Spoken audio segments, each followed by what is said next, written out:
Dobry wieczór. Z tej strony Mateusz Lech oraz po raz drugi na naszym kanale Aleksandra Fedorska. Witam. Witam Cześć, Was Olu. serdecznie. Część z Was może się spodziewać Jaruskiego, gdyż emitowane będzie to w sobotę wieczorem. Jak widzicie, dzisiaj nie, chyba że masz kilka żartów w rękawie, to możesz oczywiście opowiedzieć.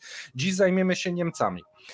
Z tego względu, że Paweł ma możliwości techniczne na wyjeździe słabe i nie byliśmy w stanie nakręcić Jaruskiego, a dzieje się na świecie tyle rzeczy, że możemy sobie spokojnie wybrać dodatkowe tematy i zobaczyć, co się dzieje u naszego zachodniego sąsiada, spojrzeć z ich perspektywy i zobaczyć, co tam się wydarzyło w ostatnim czasie, a wydarzyło się dużo.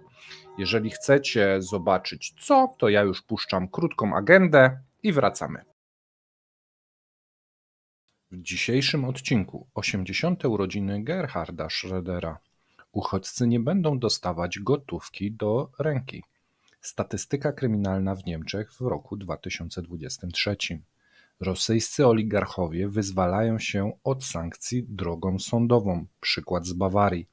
Kto zapłaci za Bundeswehrę na Litwie? No i tak pięknie oto opisałem. Słyszę bicie dzwonów, czyli widać, że nagrywamy to punktualnie o jakiejś godzinie. No a będzie o wpół do puszczone, więc mamy przesunięcie. No i dobra, zaczynajmy. Co nam dziś przygotowałaś? Bo już słyszeliśmy, że Gerhard Schröder skończył 80 lat, został wyemitowany materiał w telewizji na jego temat. No i tam dziwne rzeczy się pojawiły. Niesamowicie dziwne rzeczy. To był jednogodzinny film. Mateuszu, niezmiernie cierpiałam. Niezmiernie cierpiałam, bo Gerhard Schröder ma się wspaniale. On ma się wspaniale ze swoją 5. małżonką. Pani Kim, jak jest tytułowana przez młodego dziennikarza, który ten reportaż, bo to jest w takim stylu właśnie reportażu, to są, przedstawione są, jest okres właśnie jego urodzin. I też jakby idzie ten cykl jest, jak on jest w Chinach, jest tak pokazywane to wszystko i muszę powiedzieć, że zaczyna się to tak, Gerhard Schröder na takim placu golfowym ze swoją 5. małżonką, która na pewno jest znacznie starsza ode mnie, bo to jest na pewno osoba, bo trzeba powiedzieć, on skończył 80 lat, nie? I ta osoba pochodzenia koreańskiego, ona musi być co najmniej w moim wieku, tak? Ale jej twarz jest tak zrobiona, że ona mogłaby być jego wnuczką. I oni trzymają rączki na tym placu golfowym, bawią się świetnie, całuski, Jezus, i ta pani przez całą godzinę tam jest, nie wiadomo dlaczego. Ten młody dziennikarz po prostu tego sprawnego polityka nie jest w stanie objąć, tak? On się po prostu tak zachowuje, ten dziennikarz jakby naprawdę rozmawiał jeszcze z kanclerzem. Czuć jego taki, jakby to powiedzieć... Respekt. Tak, może nawet taki lekki strach bo Schröder jest bardzo silny retorycznie i on jest agresywny w rozmowie. On potrafi na przykład zareagować, jak on nie chce jakiegoś pytania usłyszeć, no co pan mówi? Co to jest? Co pan tutaj gada? I on potrafi tak zareagować. Schröder miał i nadal ma taką chamską nutkę. Taki jest po prostu Schröder. I tu mamy godzinę jego zachowania, gdzie on powtarza, że on nie żałuje nic, a my z nim wspólnie jako widzowie lecimy do tych Chin, gdzie on ewidentnie lobuje, tak? To jest tak namacalne. A on mówi, że on tu prowadzi dialog między 2 krajami. Jakie to jest cudowne. Ta pani, która cały czas się wtrąca, no było to kuriozalne i kończy się to wszystko, że on zaprasza swoich znajomych do restauracji, spędza z nimi taką kolację na te 80 lat. Siedzi tam Sigmar Gabriel tak? Mhm. Były Możesz minister. powiedzieć, kto to jest właśnie? On w rządach Angeli Merkel był ministrem gospodarki i energii. Mhm. I on jest niestety, moim zdaniem, w dużej mierze współwinny powstaniu Nord Stream 2. Czyli to, co na początku konfliktu mówiliśmy, że to Angela Merkel odpowiedzialna, Gerhard Schröder ewidentnie lobuje, przyjaźni się z Putinem. W Polsce myślano, że zostanie Gerhard spalony na stosie, że wiesz, będzie odwołany, będzie musiał się kajać przed kamerami, a tu w państwowej telewizji, tak? Na jakim to kanale leciało? To jest jedynka ARD. Czyli no, odpowiednik naszego TVP1, tak? Tak. I cały ten film był tak, nie oszczędzano. Nie oszczędzano na nim. I jeszcze przy tej, no znaczy ten reportaż kończy się tą kolacją i przy tym stole siedzi nie tylko Sigmar Gabriel, tam siedzi także Otto Schily. I byłam tak rozczarowana. Kim jest ta osoba? To jest osoba, która dla wielu osób, które jakby analizują i znają niemiecką politykę, jest to taki stary wyga. On ma naprawdę 91 lat, ale no, jeden z tych wielkich ministrów, on pod Schröderem był ministrem spraw wewnętrznych przez całe 7 lat. Czyli to jest taka ekipa, która wtedy trzymała władzę, która układała te interesy i są w tym momencie nietykalni, jak widać po nowym filmie. Jak można powiedzieć, że Sigmar Gabriel jednak pobrudził się. Pobrudził się tym Nord Streamem, tak? I ponieważ jest to polityk, który w Niemczech należy do tej młodszej generacji, można powiedzieć, no dobrze, no on jest jakiś taki niepoważny. Młodszej generacji, czyli co, 60 plus? Koło 60, może nawet ciut przed. Ja bym tak powiedziała właśnie tak w kierunku Scholza bardziej. Okay. Ale Otto Schily, ale naprawdę Otto Schily, to ten koniec był dla mnie naprawdę smutny, bo kamera po prostu widać było jego przy tym stole i to mnie bardzo zdziwiło. Myślę, że przy tym stole siedziało więcej osób, ale kamera objęła akurat jego i tego Gabriela. Myślę, że jak to ważne jest, żeby zaprosić kogoś, kto siedzi w niemieckiej polityce od wielu lat i jest w stanie wyłapać taki niuans, bo większość z nas by powiedziało, a co tam jest na tych talerzach najprawdopodobniej, a nie kto tam siedzi. Czyli można powiedzieć, że ekipa, która ułożyła się z Rosjanami, w tym momencie dalej w jakiś sposób działa i to, co mówimy, że wpychają Niemcy się w objęcia smoka, to w tym momencie działa ta sama ekipa. No, czy Schröder już w tym wieku ma tą siłę? No nie, bo jest to dziadziuś. I są też, to znaczy w tym filmie są też takie krytyczne głosy. Próbuje się w tym filmie na przykład dystansować od niego, moim zdaniem nieudacznie, ale ten Lars Klingbeil, to jest już młoda generacja w SPD, to już mówimy o takich 40-45-latkach. To jest na pewno przyszłość SPD. Na pewno. On tak próbuje, ale to nie jest ostre. To jest takie, że... A jest próba wybielania i takiego, wiesz, ozłocenia Gerharda w tym filmie? Nie, taki, nie wiesz, pada pomnik takie coś, stawiany mu za osiągnięcia, czy coś takiego? Nie jest tak, że jest to pokazane w ten sposób, że to jest dobre, co on robił. To nie, tego kroku nie ma, ale jest pokazany człowiek, który jest bardzo specyficzny, on też jest specyficzną osobą jako polityk, takiego czegoś nie było, no bo przedtem i po nim nie było chamstwa w polityce, a Schröder ma tą nutkę. I teraz widzieć go właśnie z tą 5. żoną. Że nic mu się nie stało, 80 lat i wciąż high life, tak? Boli. Oj, naprawdę. I on jest tak zadowolony. on mnie wściekał całą godzinę, bo on jest tak z siebie zadowolony. On tak, na pewno brak mu mediów, bo on po prostu kwitł, jak była ta kamera, to on od razu tak, na pewno to jest na pewno skrajnie próżny człowiek, który się przyzwyczaił do czegoś, nie?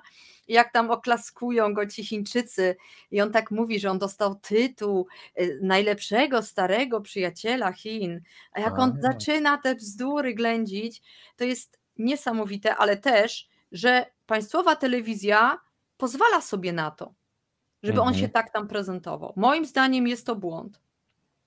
Okej, ja tu mam pytanie od Łukasza Kobierskiego, z którym nagrałem chwilę przed tobą chiński przegląd ekonomiczny, na który zapraszam was jutro rano, gdy oglądacie. Ja muszę mieć ten kalendarz w głowie, gdyż bardzo dużo omawialiśmy tematu niemieckiej motoryzacji i chińskiej motoryzacji i wzajemnych uzależnień.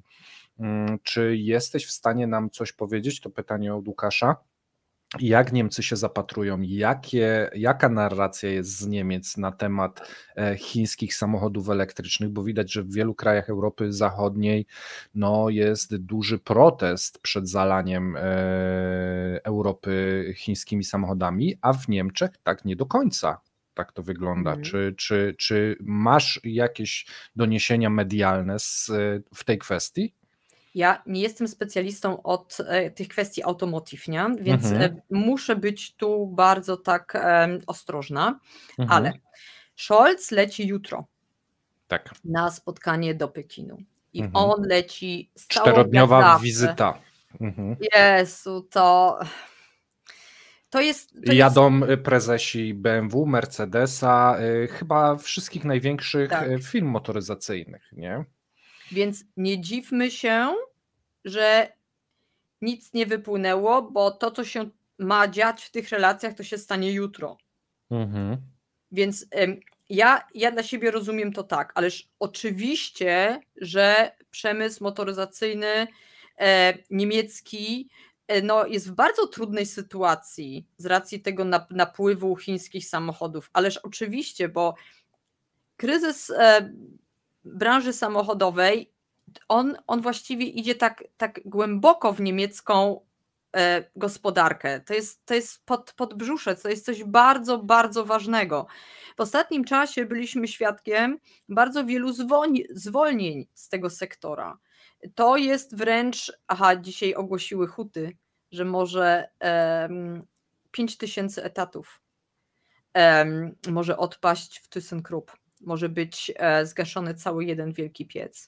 W momencie, gdy mamy się odwracać od Chin i zacząć produkować stal, żeliwo, takie rzeczy, huty, powinniśmy budować nowe, to Niemcy wygaszają.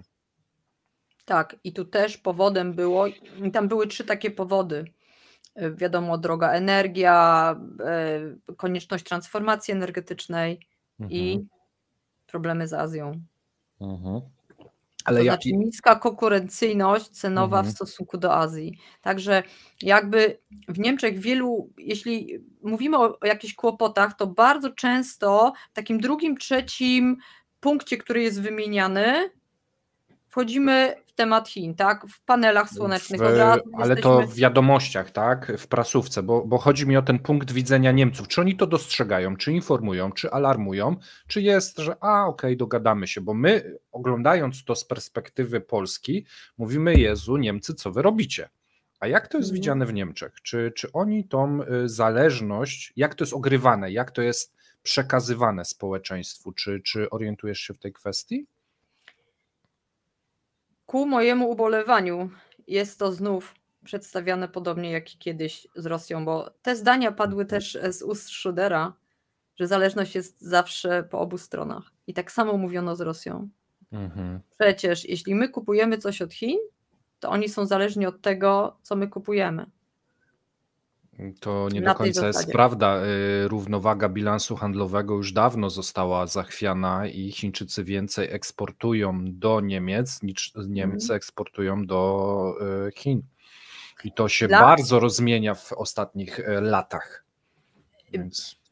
To, co dla Niemiec jest szczególnie bolesne, to parokrotnie pojawiło się także w mediach w ostatnim czasie, to są turbiny wiatrowe, tak? Tam, gdzie oni, cała ta ich Energiewende, to wszystko, przecież podstawy tego to jest to, że to będzie przemysł niemiecki, tak? Że Energiewende będzie ratunkiem i podstawą będzie przemysł niemiecki, który przejdzie na zieloną energię i całą technologię z tym związaną. To się nie stało. Co więcej, Chińczycy dawno wyprzedzili ich i zalewają z Łukaszem, nagraliśmy, to wrzucę wam jako zapowiedź jutrzejszego materiału. Możliwości produkcyjne fabryk chińskich, jeżeli chodzi o panele słoneczne w tym roku, są takie, że w ciągu roku są w stanie wyprodukować zapotrzebowanie globalne do 2032 roku. To gdzie tu jest miejsce na konkurencję z całego świata? A to jest przerażające. To jest przerażające. Tak, Niemcy informują o tym. Myślę, że niemieckie elity jak najbardziej o tym myślą. To nie jest tak, że tego tematu nie ma, ale Niemcy są dalekie od tego kroku, żeby się z tego wycofać. To jest bardzo podobnie, to bardzo przypomina system rosyjski. Każdy wiedział, że to jest niebezpieczne. Każdy wiedział, że jest to przecież partner, który robi tyle błędów, który jest nieprzewidywalny, partner, który potrafi wejść do Gruzji, tak? Partner, który potrafi wjechać na Krym, że to jest niebezpieczne, to jest niebezpieczne. Wszystkie sygnały były na stole. I co więcej, te same osoby teraz jedzą kolację w Chinach i kręci to państwowa telewizja i puszcza w prime time, rozumiem. To były godziny jakieś takie najlepszej oglądalności. On jest, no wiadomo, to jest były kanclerz. Kanclerz spektakularny, tak? Przedtem nie było nikogo z tymi żonami, z tym życiem osobistym. Nie było nikogo, który by się tak zachowywał. On się zachowuje naprawdę w bardzo nietypowy sposób dla niemieckiego polityka. On nie zna takiej ogłady i kultury. On nawet jak on się prezentował, nie? Że on po prostu robi jak chce. I że to jest super. Charyzma na wysokim poziomie. Tak. I on, to znaczy my zawsze wiążemy to z Nord Stream, z polityką do Rosji, nie? To jest po prostu polski punkt widzenia. Niemcy łączą go z czymś innym, z naprawdę bardzo ostrymi reformami socjalnymi, które on przeprowadził. Okej. Na czym polegały te reformy w 2 zdaniach dla ludzi, którzy nie śledzili tego?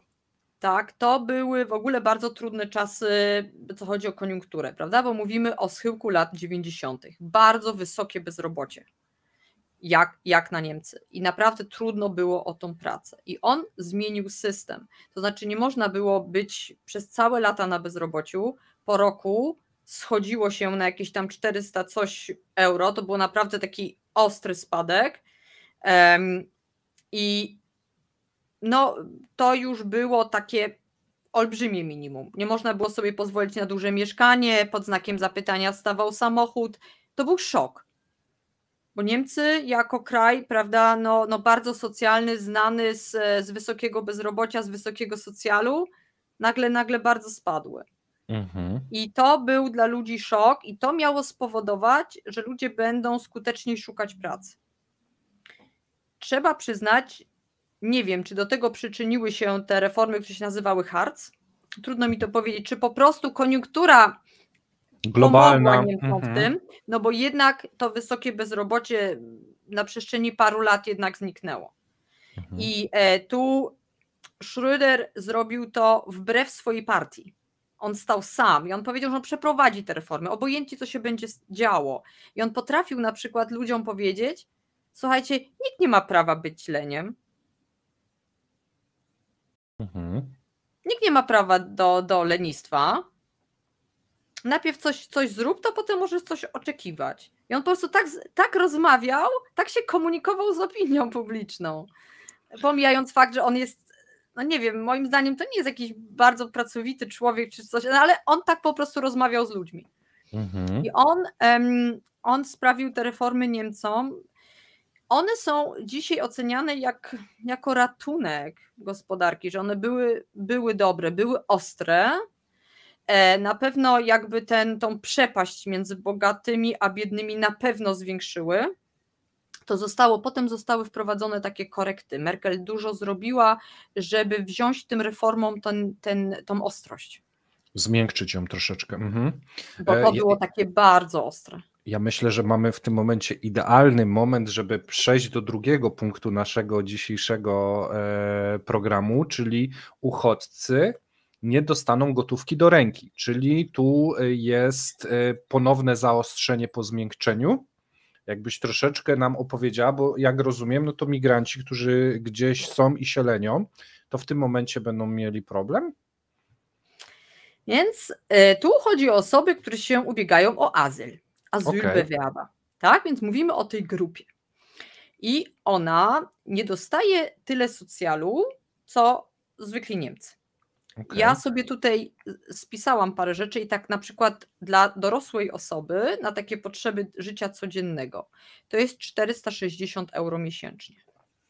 Okej, to jest malutko w sumie, nawet w Polsce to już jest malutko, ciężko by było przeżyć. Moment, bo jeszcze parę tutaj to myślałem, że to koniec. To jest, i to jest mniej więcej o 100 € mniej niż taki socjal dla osoby, prawda, dorosłej w Niemczech, więc to już jest niżej, znacznie niżej.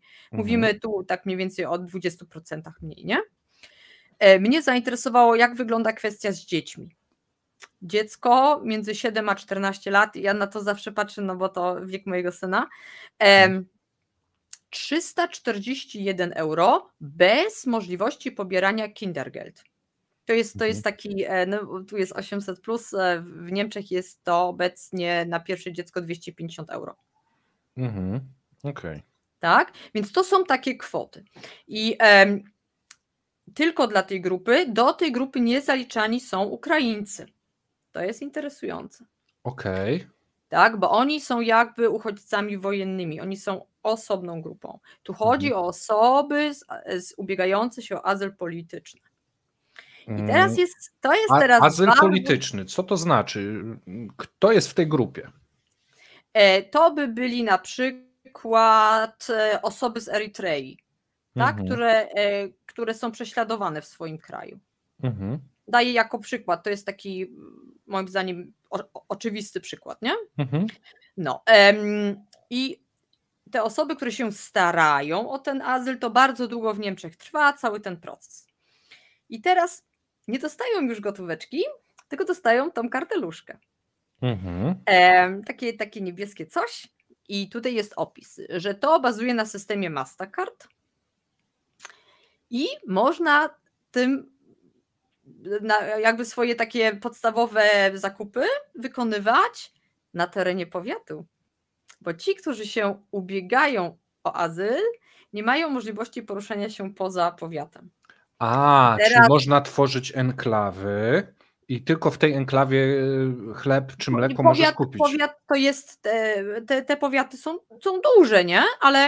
Ale to jest ważne, żebyś ty nie miała, bo dochodziło do takiej rzeczy, tak? Byłaś sobie w jakimś tam ośrodku, w takiej wioseczce takiej, no, że tam już o 18 nic się nie dzieje, strasznie nudno ten. No i jak tylko ktoś mógł, to do Berlina na przykład, nie? To jest właśnie, tak właśnie jest we Frankfurcie nad Odrą czy Eisenhüttenstadt, gdzie jest wielki ośrodek. Jak na przykład tam rozmawiasz z ludźmi, no to już wiesz, godzina 17, wszyscy wsiadają w ten pociąg i tyle. I tu trzymasz ludzi, tak, na tym terenie, nie dajesz im pieniążków do ręki i to jest ważne, że wtedy to nie jest tak, jakbyś miał konto bankowe. Jest tylko możliwość płacenia, bo nie możesz robić przelewów. Tak? To jest cały czas akcentowane, że nie możesz Czyli na przykład, nie wiem, nie możesz zapłacić za Netflixa, czy nie możesz, nie wiem, przelewu do rodziny, czy coś, tylko możesz iść po jedzenie. Do rodziny nie możesz. Nie wiem, czy Netflix jest jakąś taką potrzebą życia. No właśnie, bo może to są takie, że po prostu tylko na podstawowe produkty życiowe, nie? To by było najrozsądniejsze. Tak, ale czy media do tego należą? Nie mogę tobie odpowiedzieć na to pytanie, bo tego nie sprawdziłam, ale przypadek ten, że nie możesz dokonać przelewu do swojego kraju albo przelać tych pieniędzy komuś innemu, tego nie możesz zrobić. Okej. I fajnie jest to jest interesujące dlaczego? Ponieważ tak zostali opłacani przelewem, byli opłacani ci nielegalni przemytnicy. Płacono w ratach tak jakby. Tak. Okej, że ja już chyba widzę mechanizm. Wysyłali jedną część rodziny, druga jako zakładnicy i dopóki nie spłacisz, to tych trzymamy. Chyba to na takiej zasadzie mogło działać. Tak. I te mechanizmy mają być odcięte i to jest oficjalnie mówione, że to ma być po prostu, ten status ma być mniej atrakcyjny. I teraz to ograniczenie automatycznie się kończy, jak ktoś uzyska azyl. To wtedy wchodzi w normalny system tego socjalu, jaki przysługuje normalnym Niemcom. A żeby uzyskać azyl, trzeba spełnić jakieś wymagania typu, nie wiem, nauczyć się języka, znaleźć pracę, cokolwiek. To nie jest uwarunkowane tym, tylko to jest po prostu twoja sytuacja, tak? Czy ty możesz wrócić do twojego kraju, czy nie. W wielu przypadkach pewnie nie będzie można wrócić. A co z napływem, bo podałaś przykład Erytrei, gdzie tam temat polityczny jest, a co z wieloma migrantami z krajów afrykańskich, gdzie nie dzieje się nic specjalnego, żeby się ubiegać o azyl polityczny? Co z nimi? Tu w związku z tą Bezahlkarte nie ma, nie? No bo oni też się ubiegają, ale ten kontekst jest dyskutowany w ramach tego, co my określamy tym paktem azylowym. To w Niemczech ten pakt azylowy jest widziany inaczej, że to jest coś, co obroni granice, że ten pakt azylowy obroni granice też europejskie i to będzie mniej atrakcyjny przyjazd do Europy i będzie też można szybciej te osoby jakby odesłać. Okej, bo nie ma co ukrywać, śledzę jakieś social media i tak dalej i mieliśmy informację 2-3 dni temu, w zależności kiedy oglądacie, o tym, że został przegłosowany w Unii pakt właśnie migracyjny nowy i były 2 głosy. Jeden głos, łatwiej będzie odsyłać, trudniej będzie się osiedlić. Drugi głos, teraz do Polski zostaną zepchnięci migranci z tych wszystkich krajów. Jak to wygląda według ciebie? Pierwszy głos to jest właśnie głos Niemiec. Okej, głos Niemiec. A gdzie leży prawda? Chciałbym wiedzieć. Niemcy oczywiście byliby zainteresowani, żeby mieć mniej tych ludzi. Ta Bezahlkarte, tak? To ona, ale to jest już oficjalnie mówione, że ona ma po prostu obniżyć atrakcyjność. Też takie fajne słowo. I był taki talk show w niemieckiej telewizji publicznej, to są takie rundki, które dyskutują ze sobą. To jest znacznie milej niż w polskiej telewizji, gdzie wszyscy się drą, nie? Tak, dlatego my zapraszamy tak ludzi, żeby się nie drzeć, żeby tylko porozmawiać. Nie, ja wiem, oczywiście, ale mam na myśli to, że tu nie chodzi o konflikt, tylko chodzi o porozumienie w tych całych takich rundkach i tam usłyszałam coś takiego fajnego. To był starosta jakiegoś 3-klasowego powiatu, bo już teraz nie przypominam sobie, i on miał opowiedzieć, jak to tam u niego z tą Bezahlkarte, to znaczy z tą karteluszką. To było niesamowite, jak on przeszedł nagle na całkiem inną terminologię. Że to jest tak opłacalne, to było tak złe, że trzeba było transportować tą gotówkę do tych całych takich obozów, tych azylantów. Teraz to można wszystko tak łatwo. Ta Bezahlkarte już sama za siebie zapłaciła przez te oszczędności. To było boskie, że on jeszcze dba o ten budżet swojego powiatu i ogłosił, że ona sama za siebie zapłaciła. Tak, to było, Niemcy to widzą pod takim kątem po prostu. Oczywiście, że oni są zainteresowani, żeby tych osób było mniej. To jest... No dobrze, żeby było mniej, ale jeżeli tam mniej, to gdzieś musi być więcej, czy jednak nie do końca? Ale to takie brzydkie jest, Mateusz. To my już od razu tak musimy mówić. Na razie jeszcze nie. Na razie nie jest to tak... Takie jasne i takie przejrzyste, tak? Tak, musi minąć troszeczkę czasu. Aha, żeby to narosło. Dobrze, no ja chciałem zobaczyć, żeby po prostu jak wygląda niemiecki punkt widzenia. Na razie informacja jest, że idziemy w dobrą stronę, żeby było mniej, a gdzie ewentualnie będzie więcej, to się okaże w przyszłości. Natomiast chyba teraz możemy znowu płynnie przejść do następnego tematu. Statystyki kryminalnej 2023. Czy wrzuciłaś mi tą statystykę zaraz po tych kartach, żebyśmy w jakiś sposób to powiązali, czy to nie ma żadnego związku? Ma związek. Tak Ma myślałem. związek. Ma związek. Po pierwsze, chciałabym nawiązać do tego, że jest to taki temat, który był po prostu tematem numer 1 przez wiele dni. I on był bardzo szeroko dyskutowany. W niemieckich mediach.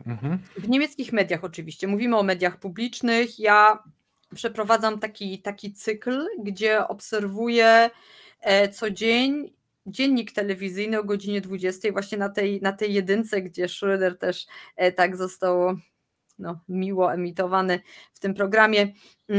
Po prostu o tej 20 ten dziennik to są takie główne wiadomości dnia.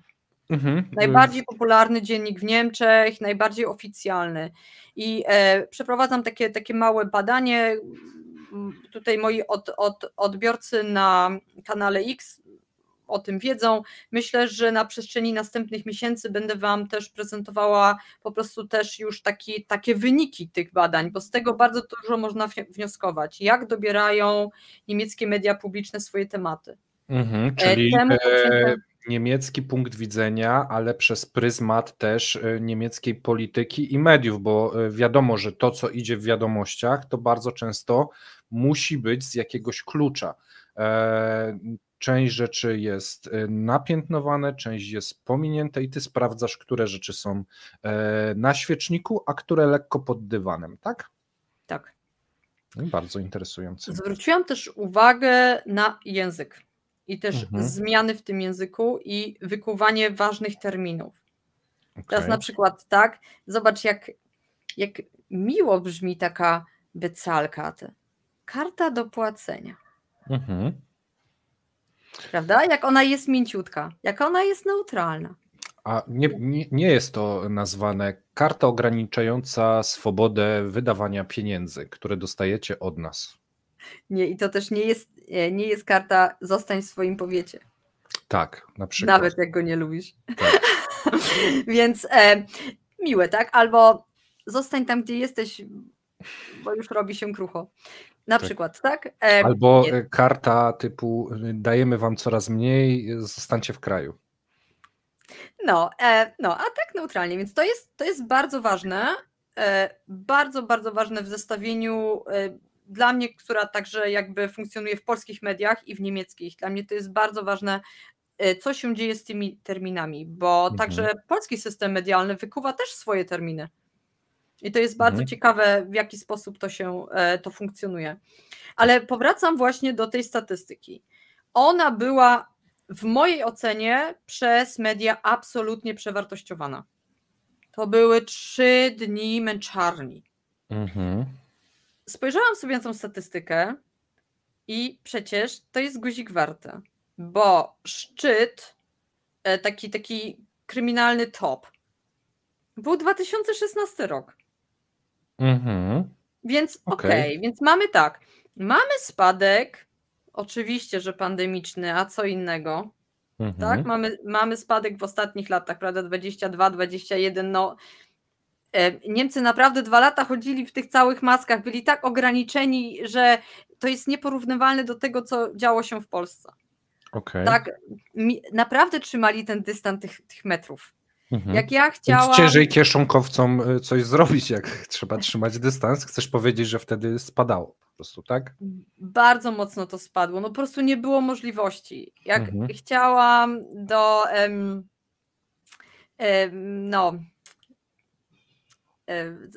jak się jedzie wieżowcem. Winda. Tak, więc wchodzę do windy, a tam już była jakaś starsza pani, ona tak się tego przestraszyła, że musiałam wyjść. Tak, i że po prostu naprawdę dystans i to wszystko, te wszystkie reguły były w Niemczech przez większość ludzi naprawdę utrzymywana, tak? Przestrzegane. Mhm. Dobrze, więc ale wracamy do tego.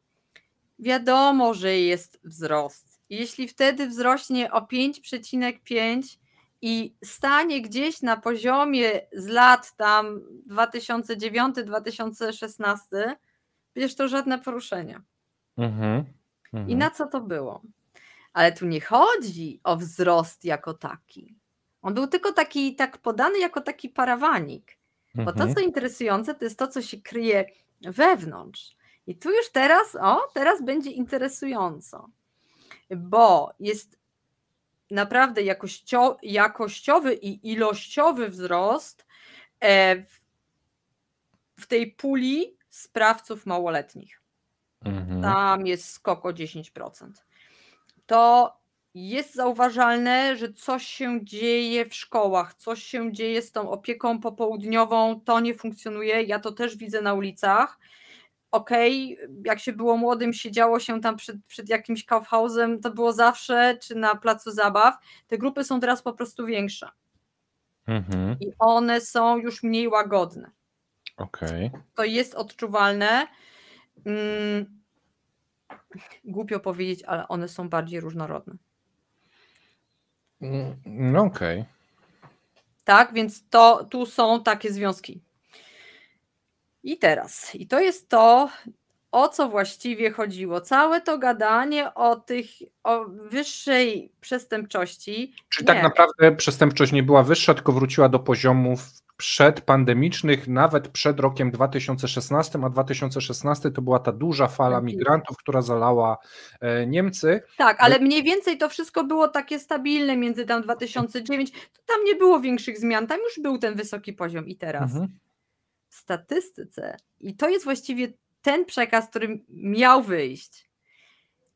Nie Niemców, sprawców jest 34,4%. Nie Niemców. Nie Niemców. Co trzecie przestępstwo wykonywane jest przez nie Niemców. Okej. Tak. I ta ilość wzrosła z zeszłego roku na ten o 13,5. Tu mamy skok w górę.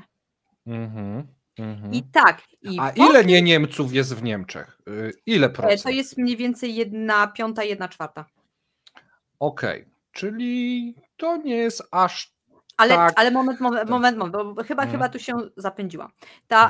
Między 1/5 a 1/4 tak są określani ludzie.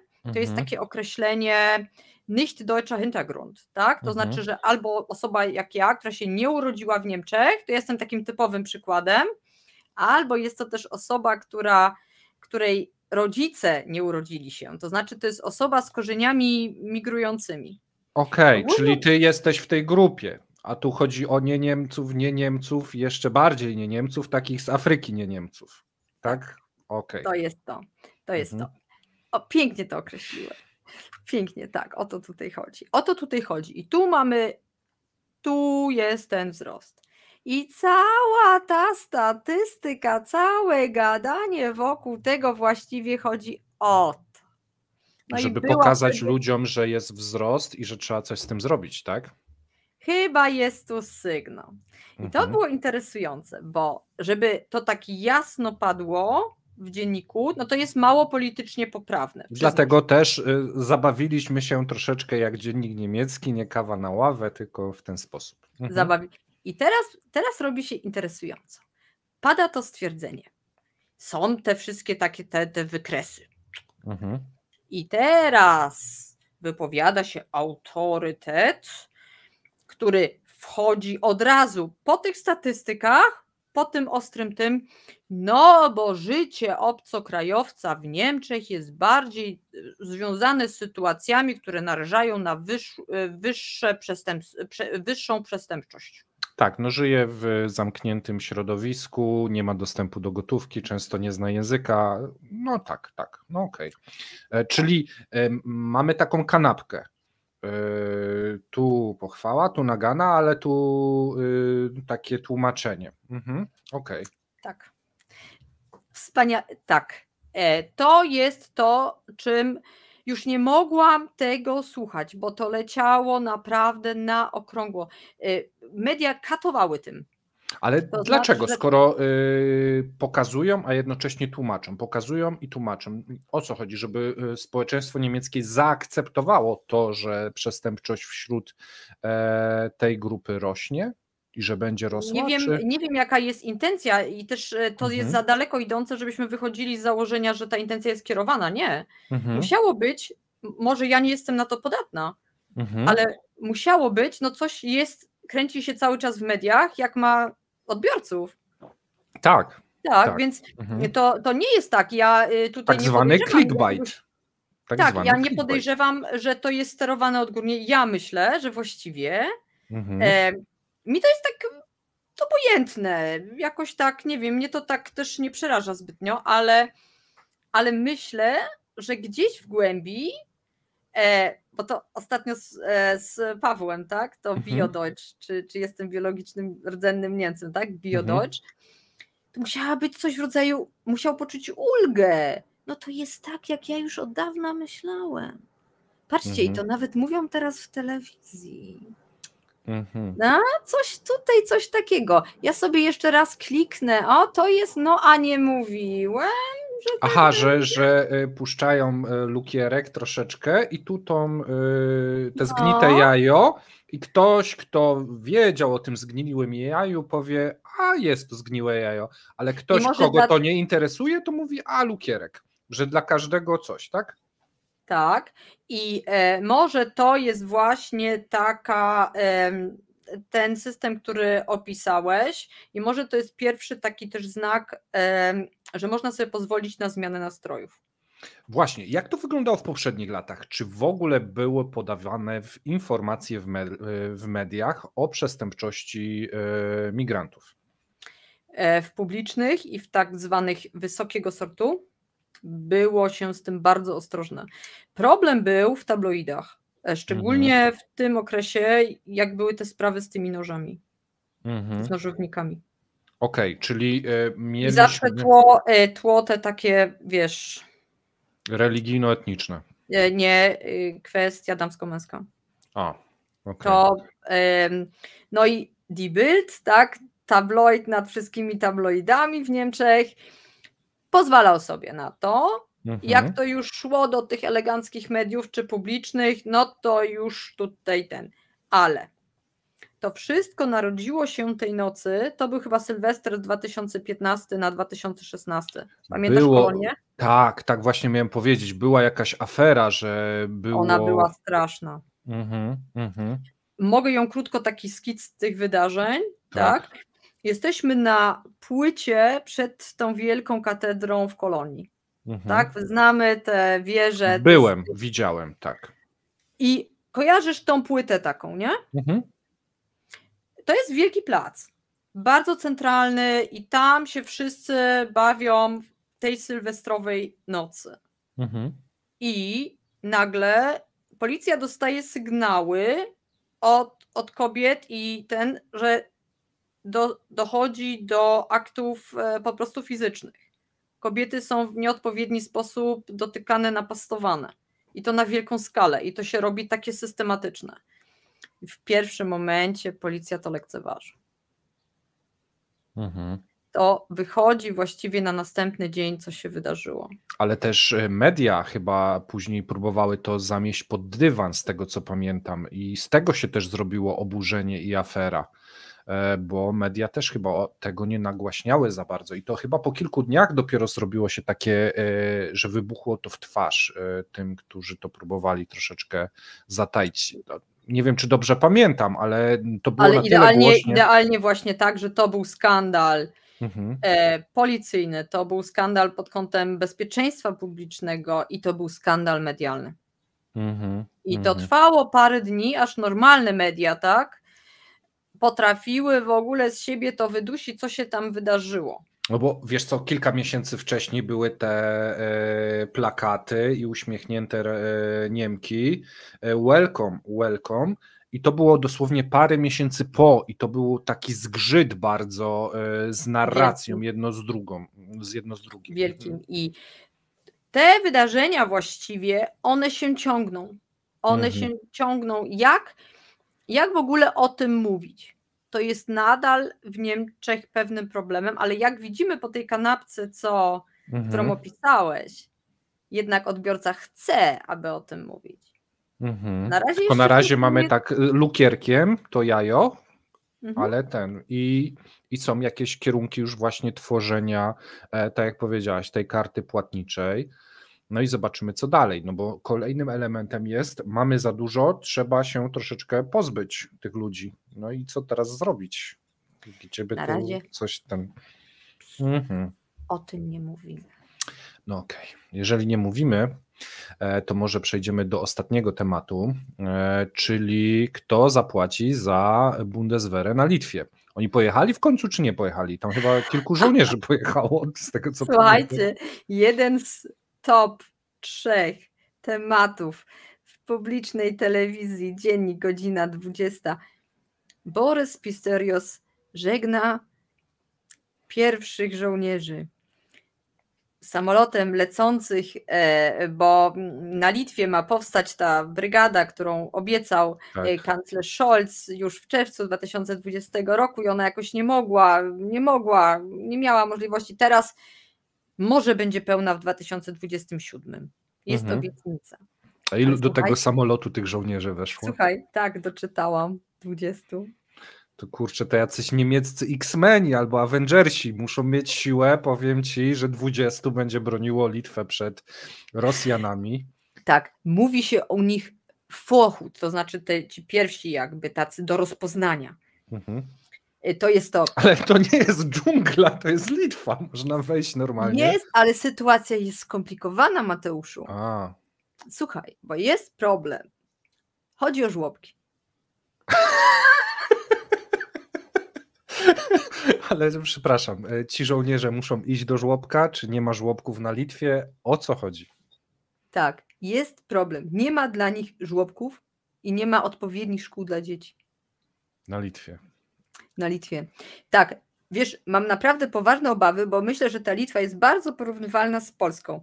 I parę razy sobie pozwoliłam wpisem po prostu powiedzieć, że taki przyjazd, przedszkole, szkoła, tak łatwo wyszło w naszym przypadku. Te dzieci tak szybko się zintegrowały, bo tak jest super, że bardzo polecam litewskie żłobki, przedszkola i szkoły, że nie ma tu problemu. Nie, to jest problem. I dlatego ta sprawa jest, słuchaj, cały czas jest to wałkowane i komplikowane. Ale chcesz mi powiedzieć, że w wiadomościach wieczornych, w poważnej niemieckiej telewizji mówią, wysłaliśmy 20 żołnierzy, ale jest problem ze żłobkami. Zawsze jest ten problem, czy oni mają wystarczające warunki. I że jest ale problem. To kurczę, jeżeli będzie wojna jakaś w którymś z krajów NATO, to oni nie pojadą, bo żłobki może ktoś zbombardować albo coś. No. Jest problem z naborem tych ludzi, bo nikt nie chce tam iść. Na Litwę. A podobno jest to takie trudne, żeby ich do tego namówić, bo to nie są te warunki, których oni by chcieli. I teraz chodzi o pieniądze. O pieniądze. Kto zapłaci za te żłobki w takim razie? Litwini pewnie. Słuchaj, ale jaki to jest fenomenalny żłobek. Jaka to jest instytucja, która będzie kosztowała 800 milionów euro. Dla tych 20 to oni mają po 600 dzieci? To nie ta 20. Mówimy tutaj już jak będzie te 5000, bo mówimy o tych 5000, teraz już troszeczkę ta Bundeswehra tak zaczyna mówić o tam 4,5, tak troszeczkę to już tak. Już pompa jest, okej. 5000 już tak zeszło, nie? I to znaczy, jeśli teraz mówimy całkiem poważnie, to jest przedstawiany na to taki plan, który pójdzie etapami. Tak? I jakby w 2027 ma być to zakończone. Ten rok 2027, on już raz mi się pokazał, ale w relacjach litewskich. Jak Niemcy jeszcze nie odważali się wskazać jakiegoś takiego momentu ostatecznego, tak? Jak oni się jeszcze bali podać dat, bo tak też było długo, że oni nie chcieli podawać daty. Ale to jest niesamowite. Litwa jest normalnym krajem, tam się nic nie dzieje i takie problemy. To ja nie wyobrażam sobie, co by było, jakby były problemy. Naprawdę takie zagrożenie konfliktem. Tak. Tak, i jakie wysokie jest mniemanie o własnych żłobkach. Czy To- tu nie jest troszeczkę przesady? No ale dobrze. Jeśli będzie to robione jakby takimi etapami, prawda, no to będzie pewnie można tą infrastrukturę jakoś rozbudować. I gdzieś w powietrzu jest rzucona ta suma, ona bardzo często też jest po prostu rzucana przez opozycję. To jest suma, którą wałkuje cały czas Hadecja, nie? No te koszty, o Jezus, te koszty i te koszty i te koszty.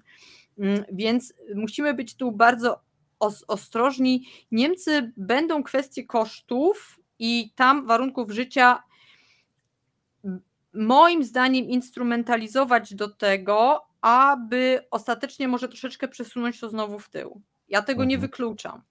Może to też jest wymówka, no bo oni są jednak oskarżani, mamy 2024, tak? No 3 lata to jest troszkę dużo, nie? Z drugiej strony w tej relacji, bo to też trzeba zaznaczyć, że takie jakby wzrost znaczenia Niemiec w strukturze bezpieczeństwa naszego regionu na początku tej relacji w dzienniku był akcentowany, że po raz pierwszy będzie to brygada, która będzie na stałe w innym kraju. No i będzie to pierwszy raz brygada na stałe w innym kraju, która zajmuje się bronieniem, nie tym drugim. Tak, więc tak się to zaczęło, nie? Ta cała relacja, więc to było z takiego wysokiego C, minister, który żegna tym tam wsiadali do tego samolotu, tam te znaczki Bundeswehry, było, że to jest ten wielki krok, to było parę razy powtórzone, że to jest ten wielki krok dla Bundeswehry. Potem schodziliśmy właśnie na tą nieszczęsną infrastrukturę, co jakieś trudności i tam był taki buldożer pokazywany, który coś tam buduje, jakąś drogę, jakby tam dróg nie było, no nie wiem. I na koniec te koszty i w tle Bundestag. Co ma nam sygnalizować, że właśnie, bo to będzie jeszcze mowa. To jest niezwykle ważne, jak ty to teraz opisałaś, bo to, jak jest przedstawiona ta wiadomość dla niemieckiego społeczeństwa, to kreuje ich świadomość. Ty powiedziałeś dokładnie, buldożer, jakaś droga, tak jakby na Litwie nie było dróg i Bundeswehra, że koszty. Las jakiś. Tak, to manipulacja na pełnej, że tak powiem. I potem schodzimy, mamy panią z mikrofonem w tle, Bundestag. Nie? Że tu to będzie nas dużo kosztowało.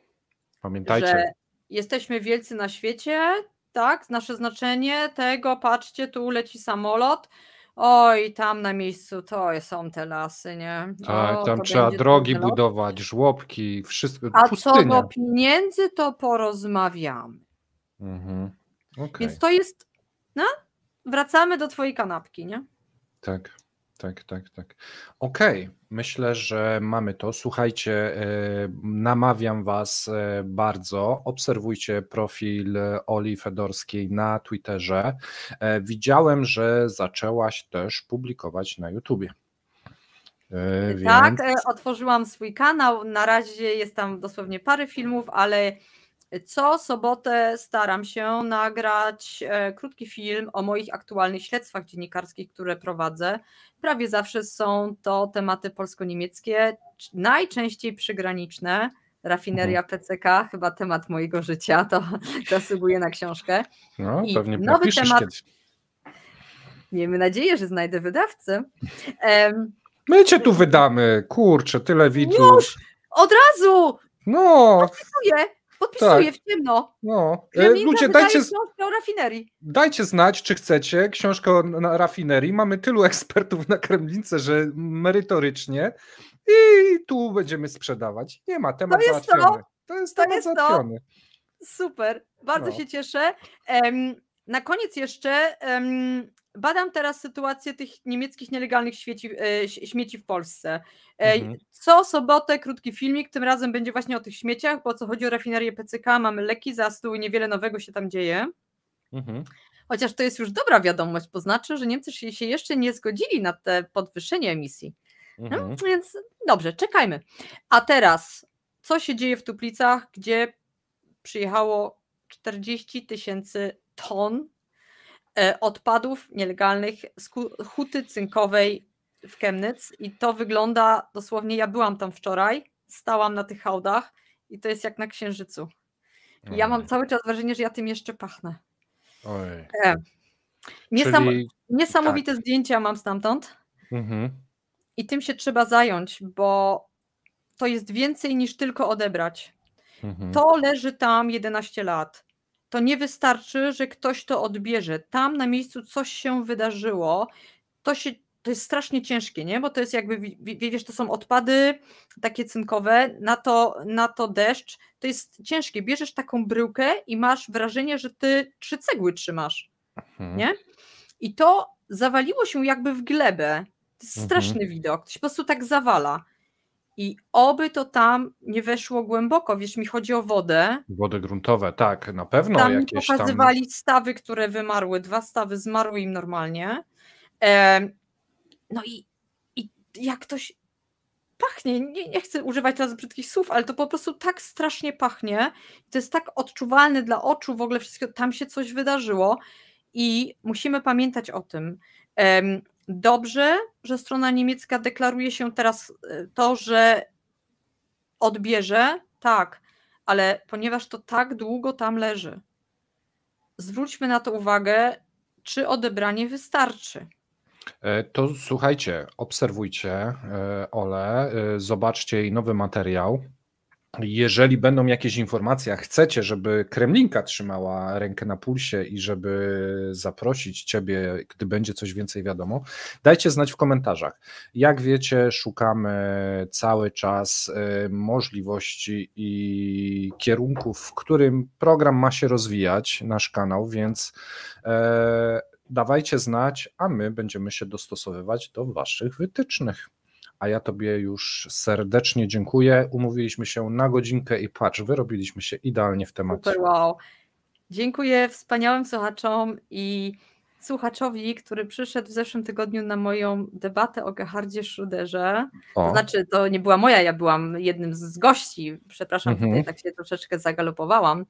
Organizatorem i w ogóle tego wydarzenia był Instytut Zachodni i chcę Panu bardzo podziękować z publiczności, który tam oficjalnie przedstawił także Kremlinkę i mnie z tego kontekstu znał. Wow. Bardzo, bardzo Panu dziękuję. Wymieniliśmy się telefonami. To było bardzo miłe spotkanie.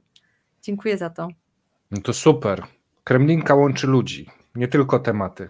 Dziękujemy jeszcze raz serdecznie. Miłego wieczoru. Trzymajcie się. Cześć.